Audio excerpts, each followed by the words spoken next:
episode of Innovators Se Baat, where we bring to you innovative stories of startups, successful startups incubated at IIT Kanpur. According to the Maslow's hierarchy of needs, food is the basic necessity of an individual, and in today's era, it is very easily accessible to us. India exports most of its grains to foreign countries like pulses, wheat, and spices. Most of the countries depend on India for their food requirements. But this wasn't the scenario when we got independence. We were heavily dependent on USA for our wheat supply. There were shortages of grains in India. The USA used to supply us with bad and rejected grains, followed by US continuous threats of sanction.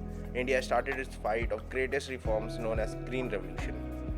इस बीच भारत के किसानों को hybrid बीज, urea और उत्पादन बढ़ाने वाले उर्वरकों मुहैया कराए गए। परिणाम ऐसा कि महज 2 साल में ही हमने अपने ज़रूरत के अनाज उगाने में सक्षम हो गए।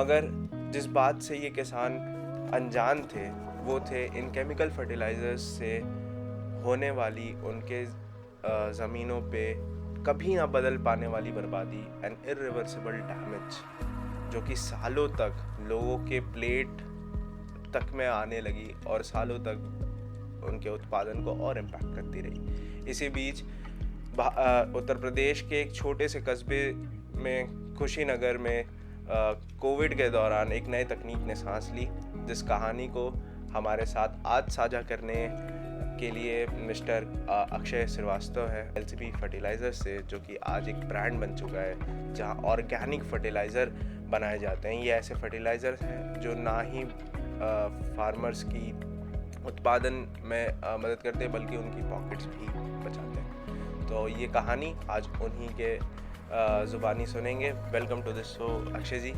और हमारा पहला ही सवाल आपसे ये है कि tell us about your innovation and how is your organic fertiliser different from the chemical fertiliser out there in the market. Innovation की बात करते हैं कि हमने काम चालू किया था 2017 से। Being from a farmer family, ये आइडिया होता है कि हमारे पास पॉकेट साइज़ बहुत कम है। अगर पानी ज़्यादा बरस गया, धूप ज़्यादा हो गई या सूखा पड़ गया, हमारा पूरा का पूरा फसल बर्बाद हो जाता है। आपको कुछ डाटा मैं बताता हूँ कि हमारा 85% से ज़्यादा पानी भारत का वो सिर्फ सिंचाई करने में जाता है। इसके बाद हम करीब 157.9 मिलियन हेक्टेयर लैंड है इंडिया में, जिसमें कंटिन्यूस फर्टिलाइज़र का मार्केट 13% से रेट से बढ़ रहा है। बट इसमें कोई भी परमानेंट सॉल्यूशन अवेलेबल नहीं है। सिर्फ केमिकल फर्टिलाइज़र हम डाल रहे हैं जिससे सॉइल की माइक्रो ऑर्गेनिज्म काउंट कम होता है। जब सॉइल का माइक्रो ऑर्गेनिज्म काउंट कम होगा, इससे पीएच चेंज होने से माइक्रो ऑर्गेनिज्म काउंट कम होता है। अगर माइक्रो ऑर्गेनिज्म काउंट कम हो रहा है, इससे आपको जहाँ 5 kg डीएपी 1 एकड़ में लगती थी, अब 50 kg डीएपी 1 एकड़ में लगानी पड़ती है।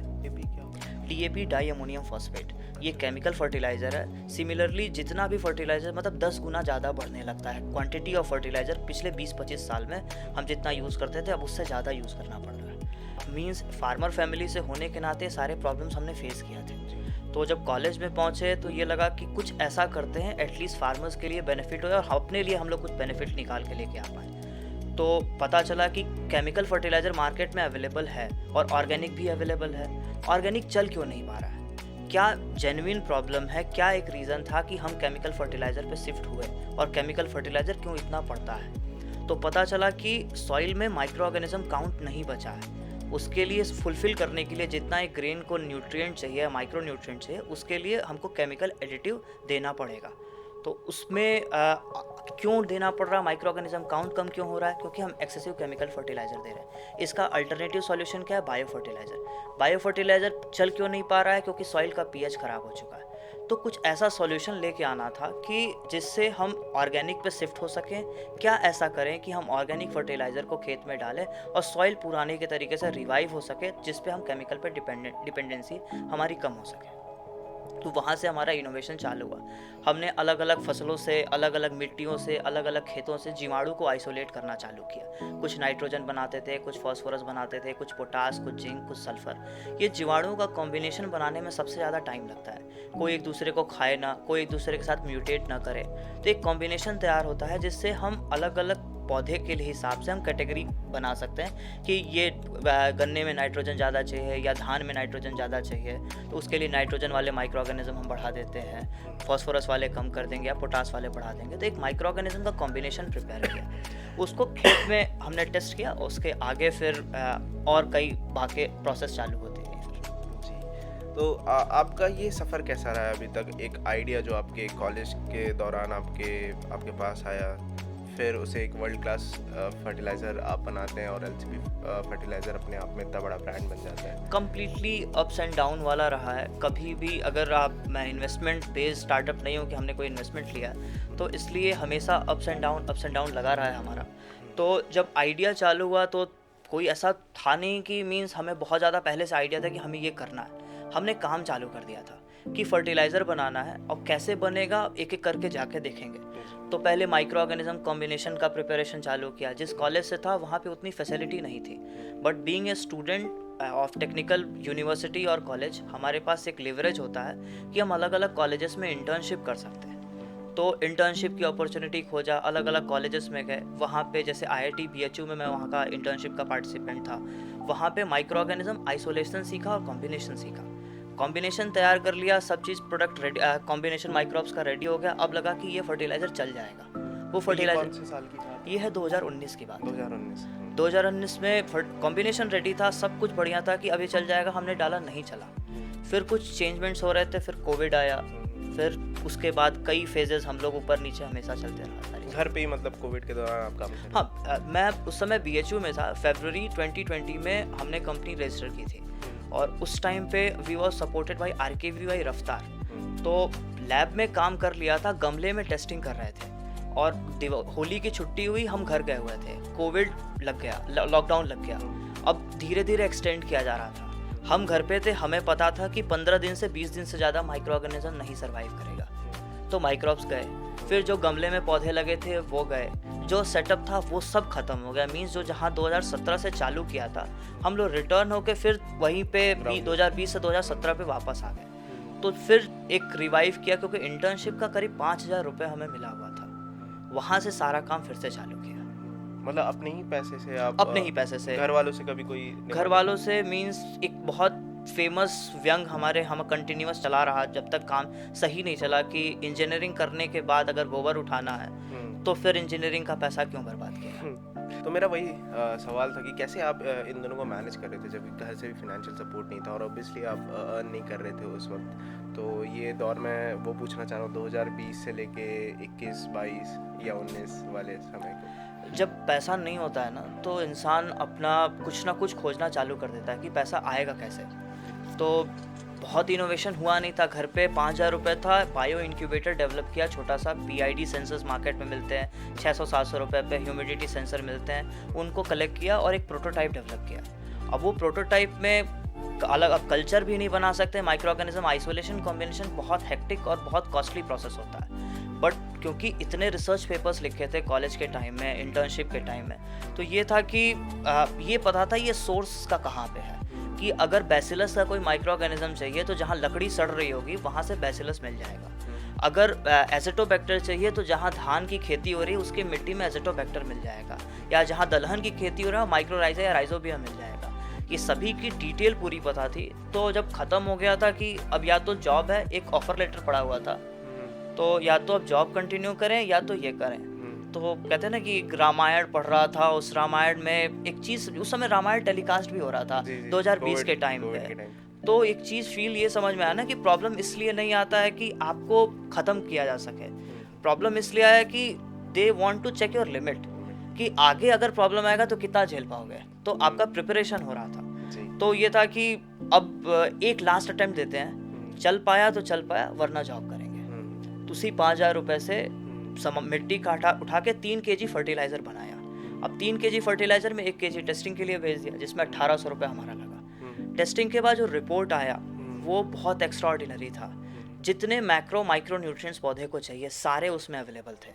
एक उसके बाद कुछ जो 1 kg फर्टिलाइज़र बचा था, वो फर्टिलाइज़र हमने आसपास के खेत में छोटे से एरिया में डाल दिया कि यहाँ टेस्ट करते हैं, और उसमें कुछ पौधे लगा, जैसे पालक हो गया या सब्जियाँ हो गई कई तरह की। वहाँ पे एक्स्ट्राऑर्डिनरी ग्रोथ मिली हमें। इतना ग्रोथ मिली कि हमें चारों तरफ से बाउंड्री कराना पड़ा उसको। वही। तो वहाँ से चीज़ें चली कि फिर प्रेस रिलीज़ आया हमारा 15 अक्टूबर 2020 में कि, और ये मतलब मीडिया कवरेज के बेसिस पे हमें बहुत ज़्यादा हाइक मिला कि पैन इंडिया से ऑर्डर आना चालू हुआ कि हमको 50 केजी दे दीजिए, हमें 5 टन दे दीजिए, हमें 50 टन दे दीजिए, हमें फैक्ट्री दे दीजिए, हमें इतनी क्वांटिटी दे दीजिए। इवन इंडिया के बाहर से कॉल आना चालू हुआ और हमारे पास ले दे के 2 किलो फर्टिलाइजर था। तो वहाँ से फिर जिस मतलब अभी तक आपका प्लांट भी सेटअप नहीं हुआ था और आपके पास मेरे पास वही एक work order आ बॉक्स रहे था, थे। मेरे जी। पास वही एक बॉक्स था जो 2 किलो फर्टिलाइजर बनाता था। जी जी। तो ये हुआ कि कैसे डील करें इस प्रॉब्लम को। वहाँ हमारी टीम काम आई। सब कॉलेज के दोस्त थे, ग्रेजुएटेड 2020 में ही थे। हमने सबने मिलके विक्स साइट पे फ्री वेबसाइट बनाया, सब दोस्तों को अलग अलग एरिया का रीजनल हेड बना दिया जी। कि लखनऊ का ये है, कानपुर का ये है, महाराष्ट्र का ये है, सभी को रीजनल हेड अलग अलग एरिया का बना दिया। कॉल्स डाइवर्ट होना चालू हुई। सबसे एक्सेल सीट बनाने को बोला कि जिसका कॉल है उसका नाम, नंबर, कितनी क्वांटिटी चाहिए, कहाँ पे चाहिए। ये डिटेल से बेनिफिट ये मिला कि हम एक लाइन पिच करना चालू किए कि मीडिया कवरेज की वजह से हमें बहुत एक्सेसिव डिमांड मार्केट से मिला है, जिसको हम अभी इसकी वजह से हम आपको अभी नहीं दे पाएंगे, मगर ये कर सकते हैं कि हम कुछ सैंपल क्वांटिटी आपको देंगे कि आप इसको एटलीस्ट ट्राई कर लीजिए कि अगर रिस्पांस पॉजिटिव हो तो ही मंगाइए, आपका भी पैसा बर्बाद नहीं होगा और हमारा भी एफर्ट बर्बाद नहीं होगा। वो बहुत पॉजिटिवली साउंड किया मार्केट में और लोग 1-1 किलो 2-2 किलो ऑर्डर प्लेस करना चालू किए। तो हम बस से भिजवाना, पोस्ट से भिजवाना, ट्रांसपोर्ट से भिजवाना वो चालू के, कोई 200 भेजता था, कोई 500 भेज दिया, कोई सपोर्ट के नाम पे 1100 भेज दिया।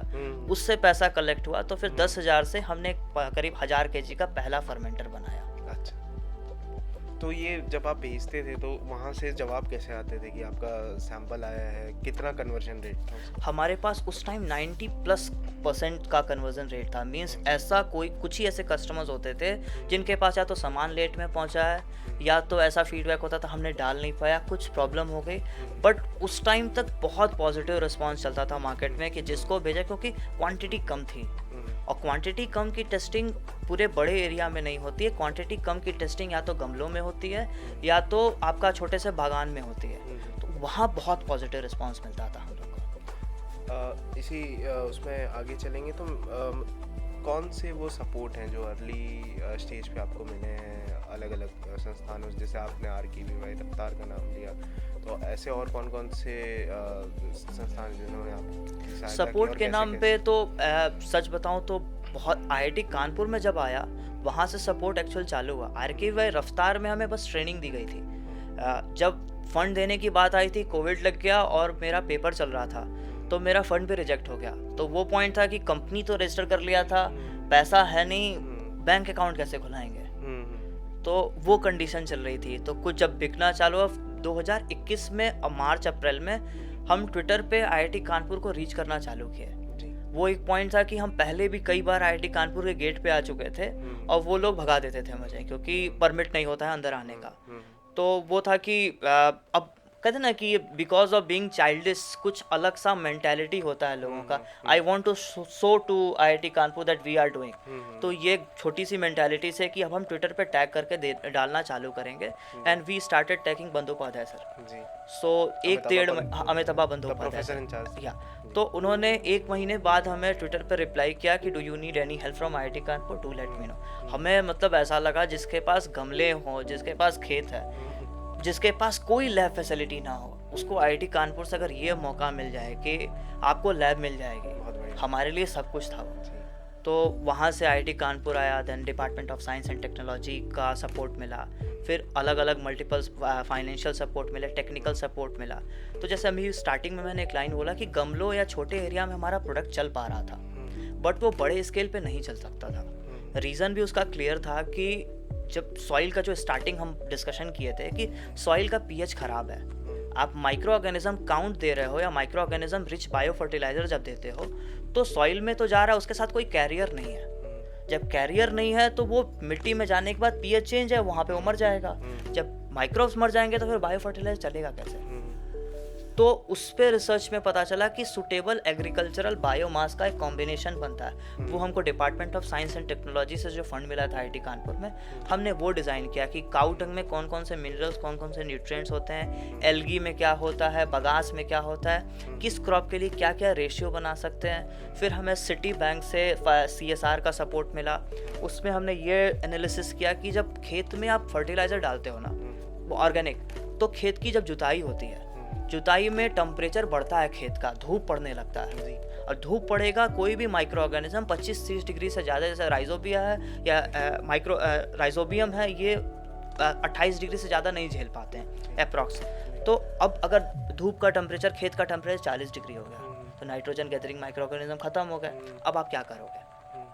या खेत में बैसिलस की स्पीसीज खत्म हो गई, तो जितना जड़ है खेत में अवेलेबल है, या एग्रीकल्चरल हब्स अवेलेबल है, या अनवांटेड बायोमास अवेलेबल है, वो सड़ेंगे कैसे? सड़ेंगे नहीं तो कार्बन कंटेंट बनेगा कैसे? तो जो आपका ऑर्गेनिक मैटर है सॉइल की, वो तो ख़त्म हो गई। फिर उसको इंक्रीज़ करने के लिए आपको बैसिलस के माइक्रो ऑर्गेनिज्म चाहिए ही चाहिए।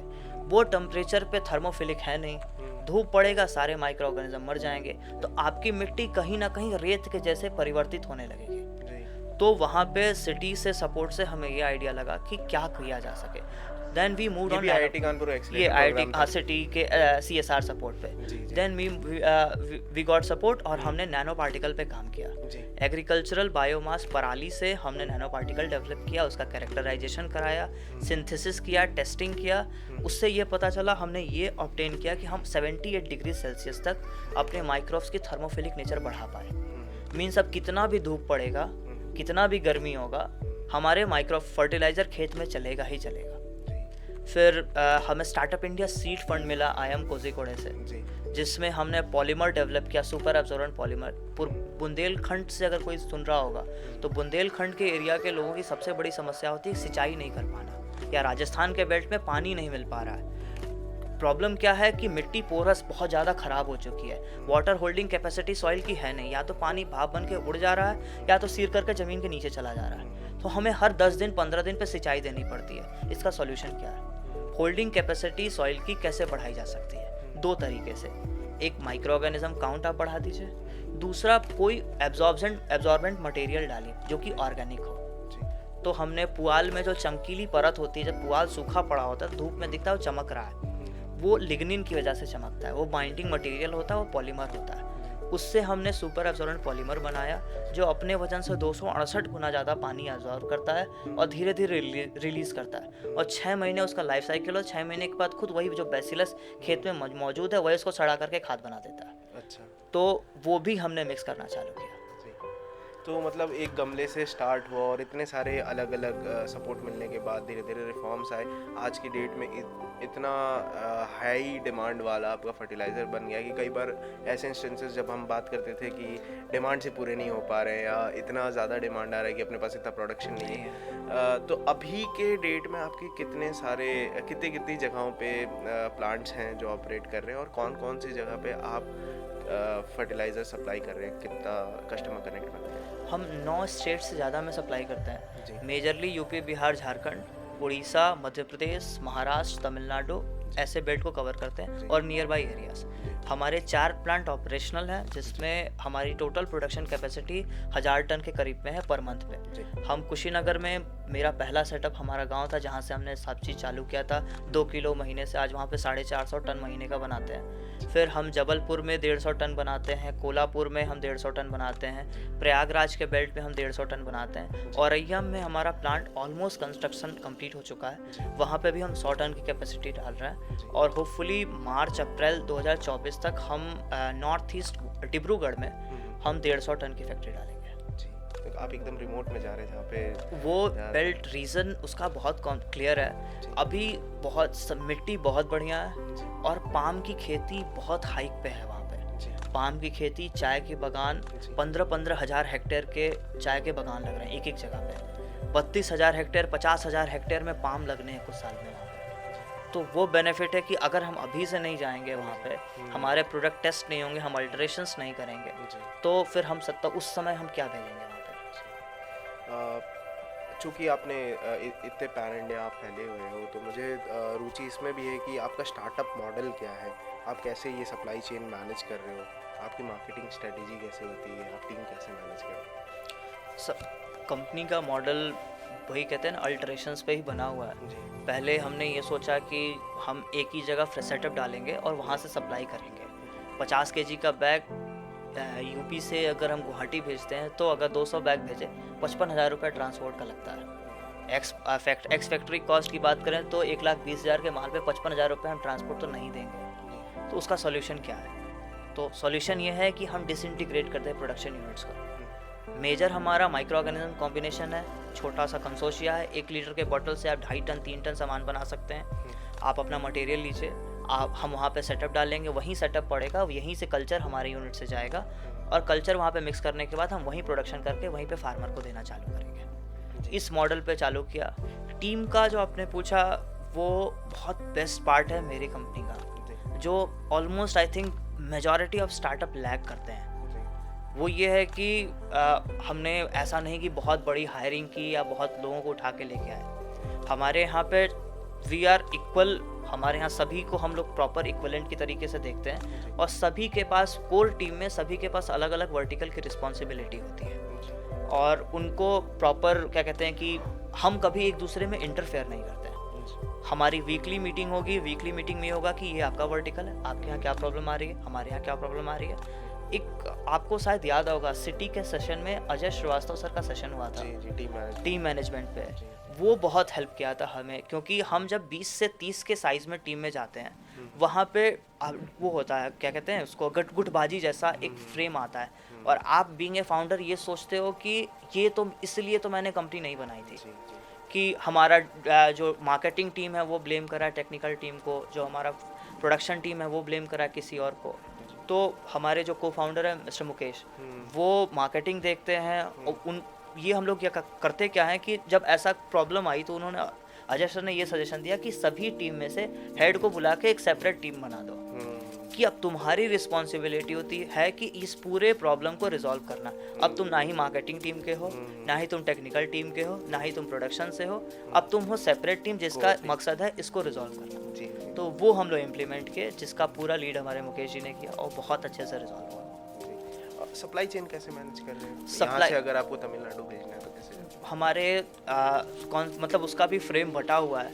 अगर 10 केजी से क्वांटिटी कम है या मतलब 100 केजी से या आपका 10 बैग से हमारी क्वांटिटी कम है तो हम by help of transport bus हुआ या नॉर्मल व्हीकल के थ्रू, पिकअप के थ्रू, जो वो पार्सल ऑफिस के थ्रू हम भेजते हैं। दूसरा, अगर 10 से 100 बैग के बीच का ऑर्डर है तो उसको हम कोशिश करते हैं रेलवे से निकालने, क्योंकि उसका कॉस्ट हमें कम पड़ता है, बट हैंडलिंग उसमें प्रॉब्लम होती है। आपका मटेरियल फाइन नहीं पहुंचेगा उससे। जब हमारा 100 बैग से मिनिमम क्वांटिटी का ऑर्डर होता है, 100 बैग आपको मिनिमम प्लेस करना है। ट्रायल के लिए 100 से कम का जो मैं बताया 10 बैग या 50 बैग या 80 बैग ट्रायल पे ऑर्डर आता है, मगर अब 100 बैग से जब ऊपर का ऑर्डर जाता है तो हम ट्रांसपोर्ट ट्रक के थ्रू ही भेजते हैं कि मटेरियल, क्योंकि एक जगह नहीं यूज़ होना है, वहाँ अगर अच्छे तरीके से बिना गंदा हुए बैग नहीं पहुँचेगा, अगर पहुँचा तो ही बिकेगा, नहीं तो नहीं बिकेगा। उसके लिए हम ट्रक से भेजते हैं। हम 5 ton, 10 ton, 15 ton, 18 ton, 25 ton या 30 टन जितना हमारा क्वांटिटी जाता है वो सब ट्रक से निकलता है। अगला सवाल यही था कि इसी में मार्केटिंग स्ट्रैटेजीज कैसे आप मैनेज कर रहे हैं? Marketing strategy word of mouth से, हमारा थीम वर्ड ऑफ माउथ ही है, but completely word of mouth कहते नहीं, ये किताबी ज्ञान है कि वर्ड ऑफ माउथ चलाओ चलेगा, वो चलता नहीं है। तो उसके लिए दोनों चीज़ को मिलाना पड़ता है कि बिज़नेस का हमारे मेंटर हैं बिप्लब केतान पॉल सर, तो उनका बहुत ज़्यादा एक्सपीरियंस है, वो भी आईआईटी कानपुर ने ही हमें अलॉट किया था मेंटर पूल से। तो उसमें उनका एक्सपीरियंस बहुत ज़्यादा है कि ऐसे मार्केटिंग क्या करना कैसे है। तो उसमें हमें सोशल अल्फा से सपोर्ट मिला था, bill and Melinda Gates foundation, Tata trust से। तो उनके हेल्प से हम अलग अलग एरिया में जाते हैं, तो क्लस्टर को पहले सेलेक्ट करते हैं कि संगठन कहाँ पे अवेलेबल है। किसान संगठन हुआ, सेल्फ हेल्प ग्रुप हुआ, आपका एनजीओ हुआ, या लाइवलीहुड ऑर्गेनाइजेशन कहाँ पे काम कर रहे हैं, उनसे फंडेड कितने एफपीओज वहाँ पे हैं।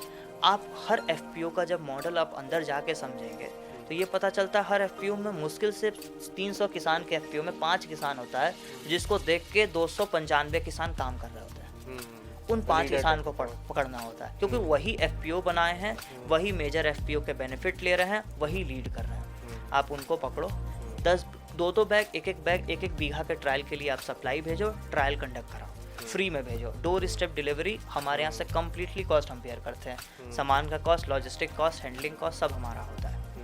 आपके यहाँ पे सामान पहुँचा, आपने उसको ट्रायल किया, ट्रायल का भी बहुत अच्छा टेक्निक। आधे खेत में आप मेड़ बना लीजिए, आधे खेत में हमारा फर्टिलाइज़र डालिए, आधे खेत में आप जैसे कर रहे हैं वैसे प्रैक्टिस करिए। पैदावार, लागत, सिंचाई, ये 3 चीज़ का ऑब्जर्वेशन करिए कि क्या ये आपका कम हुआ, पैदावार कितना कम हुआ, पैदावार कितना बढ़ा, लागत कितनी कम हुई, सिंचाई कितनी कम हुई। तो अगर ये आपको बेनिफिट मिलता है तो आप हमारी टीम को रीच करिए, और आप ही के माध्यम से, ये हमारे यहाँ सबसे बेस्ट तरीका है जो सर ने हमें बताया कि किसी भी एग्जिस्टिंग आउटलेट या स्टोर के माध्यम से जाएंगे, उसको कोई दूसरा मार्जिन दे दिया तो वो आपका प्रोडक्ट नहीं निकालेगा। तो जिस किसान ने ट्रस्ट करके या जिस संगठन ने ट्रस्ट करके हमारे साथ ट्रायल किया या एक्सपेरिमेंट किया, उसी के माध्यम से उसको रिप्रेजेंटेटिव बनाते हुए हम उस एरिया में बेचना चालू करते हैं, और उसका ही नंबर और उसका ही डिटेल हम फ्लोट करते हैं उस एरिया में। तो उससे क्या होता है कि एक तो उसने ट्रायल किया, उसको बेनिफिट मिला, दूसरा ये मिला कि हर बैग पे 25-50 रुपये 100 रुपये तक का मार्जिन उसको मिल रहा है, सामान उसके दरवाजे पे पहुंच रहा है, और अगर 100 बैग भी उसके एंड से निकला 10,000 का प्रॉफिट उसको हुआ। तो वो बेनिफिट की वजह से हमारे आउटलेट्स बहुत बनते गए। फिर छोटे छोटे एफपीओ हेड्स के, फार्मर्स हेड की, मतलब अपने जिस लेवल पे जो चला पा रहे हैं। जी, मैं वही जानना चाह रहा था कि महीने में आपका कितना सेल होता है और क्या वो रेवेन्यू मॉडल है, मंथ वाइज ही अगर आप शेयर कर पाए। मतलब अप्रॉक्स यही चल रहा है कि डिमांड ज़्यादा है, प्रोडक्शन कम है, इसी के लिए कैपेसिटी बढ़ा रहे हैं। अभी भी हम डिमांड एंड सप्लाई को मैच नहीं कर पाए हैं, तो जितना बनता है बिक जाता है, ये बेनिफिट है। अराउंड फिर भी कितना प्रोडक्शन हमारा करीब 800 ऑन सीजन 800 से 850 टन चलता है, ऑफ सीजन हम 500 से 600 टन चलाते हैं। हमारा पर बैग करीब 50 kg का 600 पे बिकता है।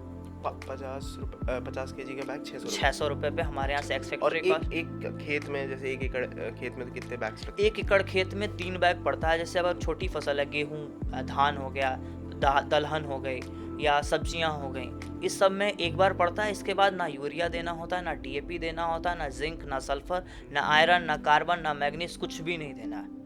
एक बार डालिए गेहूं में। अगर गेहूं की जब खेत में कल्टीवेशन कर रहे हैं, आपने खेत में डाल दिया और आपने बुआई कर दी, फिर कुछ भी मत दीजिए। आप अगर बहुत फार्मर को रहता है कि नहीं हमको, क्योंकि आदत है देने की बार बार, क्योंकि उनका ट्रेंड बन चुका है कि हर सिंचाई में फर्टिलाइजर चाहिए, तो जो 1 बीघा में 2 बोरी हमारी पड़ती है, हम बोलते हैं 1 बोरी आप बुआई के समय डाल दो, 1 बोरी आप पहले सिंचाई के समय डाल दो, फिर मत कुछ देना।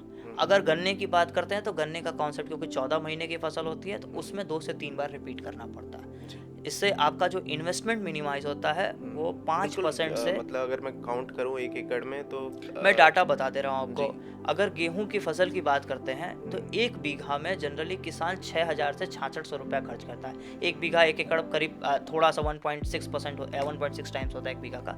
6,000 से 6,600 रुपया खर्च करता है, जिसमें 1 बोरी डीएपी, 3 से 4 बोरी यूरिया, 3 से 4 सिंचाई, लेबर कॉस्ट, बाकी चीज़ मिलाने के बाद 6,000 से 6,600 रुपया पड़ता है 1 एकड़ पे। और अगर हम अपने फर्टिलाइज़र से बात करते हैं, 3 बैग फर्टिलाइज़र पड़ता है हमारे यहाँ से 600 पे निकला किसान, क्योंकि हम अपने रिप्रेजेंटेटिव को बढ़िया मार्जिन देते हैं, क्योंकि वही हमारा बेस्ट पार्ट है चलने के लिए।